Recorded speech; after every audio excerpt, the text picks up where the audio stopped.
شیریں کو یاد آیا کرایہ دار بھی آج ہی آنے والے تھے۔ ماں جبین ان سے باتیں کرنے لگی۔ شیریں کچن میں چائے پانی کا انتظام کرنے آ گئی۔ السلام علیکم۔ کھلے دروازے سے داخل ہو کر ذاکر نے بآواز بلند سلام کیا۔ السلام علیکم۔ ساتھ ہی ایک زنانہ آواز آئی۔ شیریں کے ہاتھ سے پکڑا ہوا سامان چھوٹنے لگا، جسے انہوں نے بڑی ہی مشکل سے سنبھال کر سلیب پر رکھا۔ اچھا ہوا ذاکر تم آ گئے، یہ ہمارے نئے کرایہ دار ہیں، تم بھی مل لو۔ ماں جمین کو انہیں دیکھ کر تسلی ہوئی، لیکن ساتھ میں کھڑے وجود کو دیکھ کر گہرے دکھ نے آن گھیرا۔ اسے بیدار ہوئے کافی دیر ہو چکی تھی، لیکن پھر بھی کسل مندی سے بستر پر پڑی رہی۔ ایک مرد کی محبت اسے پانے کے جنون نے اسے نیم پاگل بنا دیا تھا، ورنہ کون ہوگا اس کے جیسا جو بار بار دھتکارے جانے کے باوجود بھی مسلسل حصول کے تگودوں میں لگا رہے۔ ساتھ لگی دیوار گیر گھڑی دن کے 12 بجنے کا سندیشہ دے رہی تھی۔ وہ نہ چاہتے ہوئے بھی اٹھ گئی۔ وہ خوبصورت تھی، انتہا کی خوبصورت، اور اپنی خوبصورتی کو اجاگر کرنے کا ہنر بھی خوب آتا تھا۔ صبح اٹھ کر نہا کر فریش ہونے کے بعد نئی نویلی دلہن کی طرح تیار ہو کر ناشتہ کیا کرتی تھی۔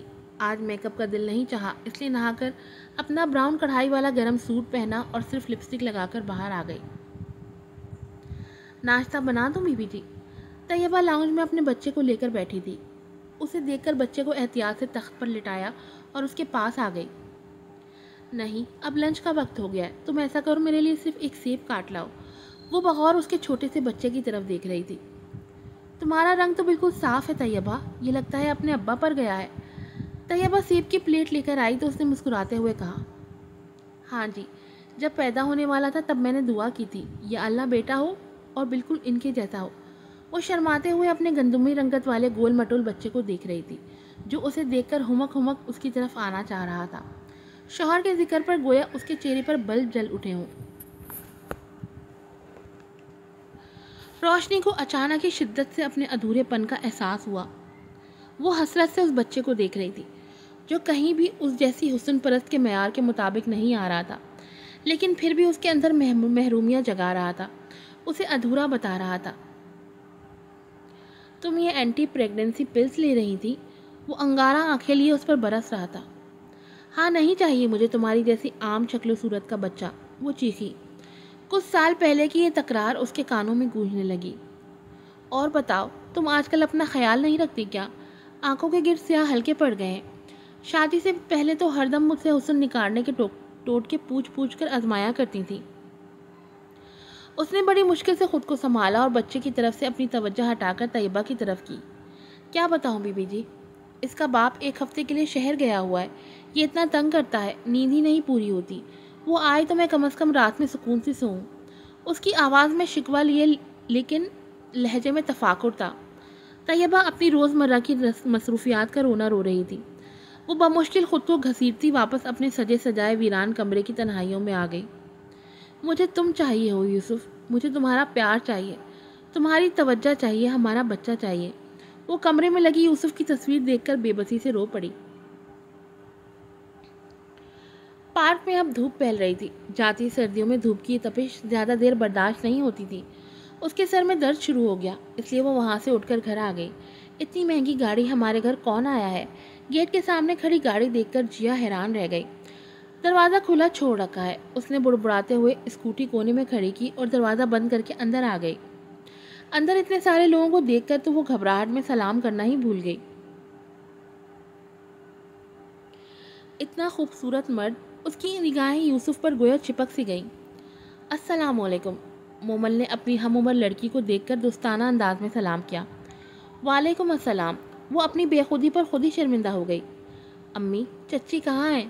اس نے زبردستی یوسف کی طرف نگاہیں ہٹائیں تو ذاکر کی بغل میں بیٹھی نادیہ کو دیکھ کر بے ساختہ منہ سے نکلا، وہ کچن میں ہے، جاؤ اس کی مدد کرو۔ انہوں نے کچن کی طرف اشارہ کیا۔ وہ بھاگتی ہوئی کچن میں آ گئی۔ شیریں پلیٹس میں ریفریشمنٹس کا سامان ڈال کر اب چائے کپوں میں چھان رہی تھی۔ یہ لو جیا، ٹرے لے جاؤ۔ انہوں نے چائے کا خالی برتن سنک میں ڈالا اور بغیر اس کی طرف دیکھے ہدایت کی۔ چچی، اتنے سارے لوگ آئے ہیں ان کے ساتھ؟ اس نے جھجکتے ہوئے پوچھا۔ نہیں، وہ کرایہ دار ہیں، انہوں نے مدھم آواز میں جواب دیا۔ اور تم کھڑی کیوں ہو؟ جاؤ، چائے ٹھنڈی ہو رہی ہے۔ وہ مسلسل اسے وہیں جمع دیکھ کر بولی۔ جی۔ وہ مرے مرے قدموں سے ٹرے لے کر باہر آ گئی۔ جی میں ہفتے میں بس ایک بار ہی آؤں گا، میرا آفس شہر سے باہر ہے۔ تم آتے رہنا کیونکہ صرف عورتیں ہی ہیں یہاں۔ ذاکر یوسف کی جھکی جھکی نظروں سے بہت متاثر تھے۔ جی آپ فکر نہ کریں، وہ مسکرایا۔ پہلے بھی آپ اس گھر میں ہفتے میں ایک ہی بار آتے تھے چاچو، اور ہم یہاں اکیلے ہی رہتے تھے۔ اب ایسا کون سا قیمتی خزانہ آ گیا ہے اس گھر میں جس کی حفاظت کے لیے مرد کی موجودگی ضروری ہے؟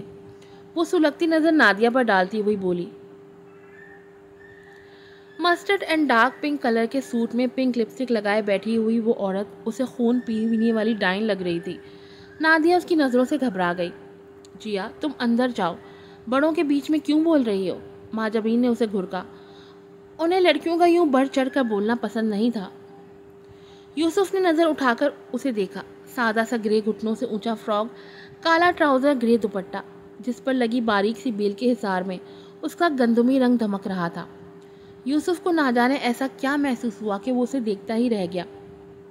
ماں کے ڈپٹنے پر اس نے پلٹ کر جاتے ہوئے ایک نظر اس پر ڈالی۔ ایک لمحے کو دونوں کی نظریں ملیں۔ یوسف اس کی آنکھوں میں چمکتے موتیوں کو دیکھ کر بے چین ہو گیا۔ وہ اندر جا چکی تھی۔ ذاکر صاحب خاموش بیٹھے تھے۔ چلے میں آپ لوگوں کو اوپر والا پورشن دکھا دیتی ہوں۔ ماں جبین نے ماحول کی سنگینی کو کم کرنے کے لیے انہیں وہاں سے اٹھا دیا۔ وہ لوگ بھی ان کے پیچھے اٹھ گئے۔ چلو میں تمہیں تمہارا کمرہ دکھاتا ہوں، ذاکر نرم انداز میں دادیا سے مخاطب ہوئے۔ وہ خاموشی سے ان کے ساتھ اٹھ گئی۔ ذاکر کمرے کا دروازہ کھول کر اسے اندر آنے کا اشارہ کر رہے تھے۔ شیری نے ایک خاموش نظر ان پر ڈالی اور رخ پھیر کر برتن اسٹینڈ میں رکھنے لگی۔ آج کی ایپیسوڈ یہیں پر ختم ہوتی ہے۔ آپ لوگوں سے ریکویسٹ ہے کہ پلیز ریویو دیا کریں، کمنٹ دیا کریں۔